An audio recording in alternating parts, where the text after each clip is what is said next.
February 5th, 2026. This isn't just another Thursday. For decades, the world slept under the security of a safety catch.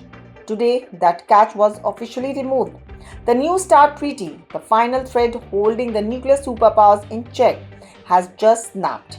No cameras in the Rose Garden, no handshakes in Geneva, just a chilling expiration. For the first time in over 50 years, the two nations holding 87% of the world's nuclear fire, the US and Russia, are operating without a rulebook. No inspectors, no data sharing, and absolutely no cap on how many cities they can target. Are we entering a new Cold War? Or are we staring at the birth of a much more chaotic, unmonitored nuclear Wild West? To understand why today is so terrifying, we have to look at what we just lost. Signed in 2010, the Strategic Arms Reduction Treaty, New START, was more than just paper. It was the world security seatbelt. It capped deployed warheads at 1,550 each, enough to end civilization. Sure, but limited enough to prevent a runaway spending race. The real magic, however, was in the trust but verify clause. It allowed for on-site inspections. Imagine US intelligence officers literally walking into the Siberian silos and Russian officers boarding the American submarines to count missiles. It meant no surprises. But today, Vladimir Putin and Donald Trump have let those guardrails vanish. Russia claims they are done with limits, and Trump's stance remains predictably blunt. If the deal dies, let it die. We will build more and better. The danger here isn't just a two-way street between Washington and Moscow. It's a global domino effect. There's an older vital agreement called the Non-Proliferation Treaty (NPT). The deal was simple. Non-nuclear nations promised never to build the bomb, provided the big powers promised to keep reducing theirs. That foundation is now dust. If the US and Russia begin mass producing warheads, the incentive for restraint disappears for everyone else. Why should Iran stay away? Why shouldn't Japan or South Korea build their own shields?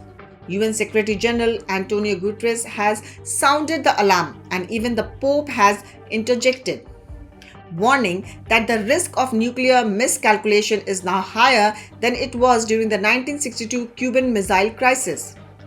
We aren't just losing a treaty, we are losing the global consensus that a nuclear war is unwinnable. But this isn't your grandfather's arms race. This is Nuclear 2.0. Russia is already operationalizing the Poseidon, an AI-driven nuclear-powered underwater drone designed to detonate off-coast and create 500-meter radioactive tsunamis. Meanwhile, they are deploying nuclear-powered cruise missiles that can fly for days, dodging every radar. In response, the US has fast-tracked the Golden Dome, a multi-layered AI-integrated satellite and laser shield intended to make long-range strikes obsolete. And then there's the elephant in the room, China. Beijing has been quietly watching from the sidelines, expanding its silo fields at a record pace. With the US-Russia deal dead, China now has a perfect green light to sprint toward nuclear parity, turning the world into a dangerous three-body problem. We are moving from a world governed by treaties to a world governed by fear. Without New START, intelligence agencies are flying blind. There is no transparency, only speculation. And in the world of nuclear weapons, speculation is the shortest path to miscalculation. Is this a brilliant strategic play by Trump to force a trilateral deal, including China, or has the world's leadership simply lost its mind? One thing is certain, the arms race is no longer a possibility, it is a new reality. What do you think? Can we survive a world without rules? Drop your thoughts in the comments below and hit subscribe for more deep dives into the events shaping our 2026 reality.